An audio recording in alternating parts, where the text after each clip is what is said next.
Tukiendelea kuangazia mzozo wa kivita kati ya Marekani na Israeli dhidi ya Irani, tunafahamishwa kwamba ulinzi wa anga wa Irani ulizuia ndege ya kivita aina ya F-15 ya adui kusini mwa Irani na kuilenga kwa kombora. Makao makuu ya pamoja ya ulinzi wa anga wa Irani yalitangaza Jumapili kwamba yameilenga ndege hiyo ya kivita ya uhasama kusini mwa Iran. Yalisema ndege ya kivita aina ya F-15 ya adui iliyovamia ilifuatiliwa katika anga ya pwani ya kusini mwa Iran karibu na kisiwa cha Hormuz, na kuongeza kuwa mifumo ya ulinzi wa anga kutoka ardhini ya jeshi ilirusha kombora kuelekea ndege hiyo. Wakati hayo yakichomoza, Iran kupitia kamanda wa makao makuu ya Qatam Al-Anbiya, Meja Jenerali Ali Abdullahi, amesema kuwa sera ya kijeshi ya nchi hiyo imebadilika kutoka msimamo wa kujihami kwenda kushambulia, akionya kuwa Iran itavuruga hesabu za adui kwa kutumia silaha mpya za kisasa. Katika maoni yake Jumapili, Meja Jenerali Abdullahi alisema mbinu za kivita uwanjani zimebadilishwa kulingana na sera mpya ya vikosi vya wanajeshi wa Iran.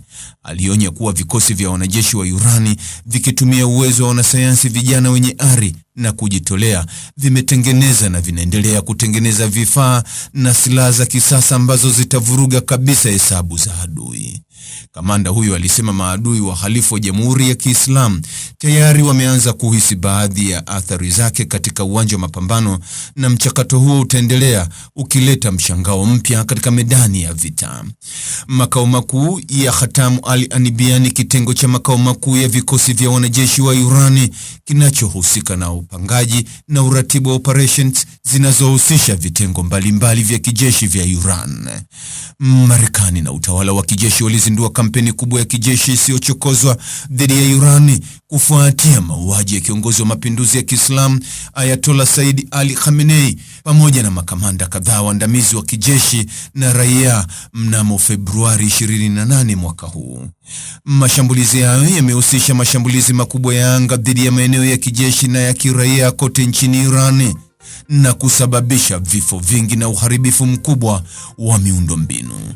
Kwa kujibu, vikosi vya wanajeshi wa Iran vimefanya operesheni za kulipiza kisasi vikilenga maeneo ya Marekani na Israeli katika maeneo yanayokaliwa na pia katika vituo vya kikanda kwa mawimbi ya makombora na ndege zisizo na rubani. Mtazamaji, ni yapi maoni yako kuhusiana na taarifa hii? Andika maoni yako katika sehemu ya ujumbe hapo chini. Like na subscribe pia ili uwe wa kwanza kupata habari wa chungu tele. Hii ni Focus News. Jina langu ni Deo Kaji Makomba.